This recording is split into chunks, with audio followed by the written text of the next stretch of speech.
Hello សួស្តីបងប្អូនទាំងអស់គ្នាថ្ងៃនេះគឺជាប្លុកទី2ដែលលើកមុនដែលខ្ញុំទៅធ្វើការនៅថៃជាមួយបងស្រីម្ដាមដាថតជាមួយផលិតផលថ្មីរបស់គាត់និង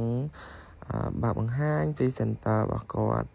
ឥឡូវនេះយើងក៏ថែមថយមុខបងស្រីរួចហើយក៏យើងឲ្យគាត់ថតវីដេអូដើម្បីចែកជូនដល់បងប្អូនទស្សនាទាំងអស់គ្នាតាមសកម្មភាពនៅខាងក្រោយឆាកថតផលិតផលរបស់គាត់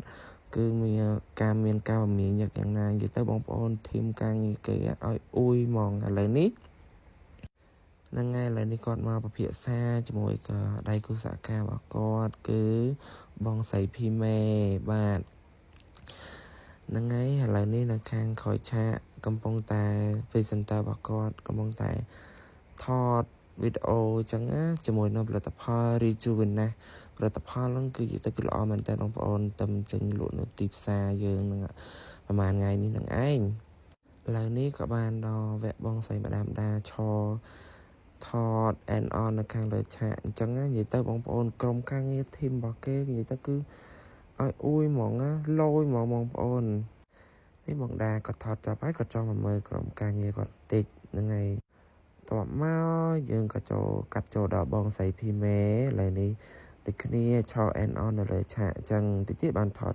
ទី3នាក់ជាមួយនឹង presenter របស់គាត់ចង់ដឹងតែ presenter របស់គាត់ពីណាគេតើទៅតាមដានអស់គ្នា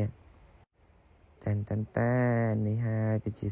presenter របស់គាត់គឺកញ្ញាស៊ីនយូប៊ីនហ្នឹងហើយនិយាយទៅស្អាតមែនតើបងប្អូនតើមើលសកម្មភាពខាងក្រោយឆាកទាំងអស់គ្នាดีสวยมากดี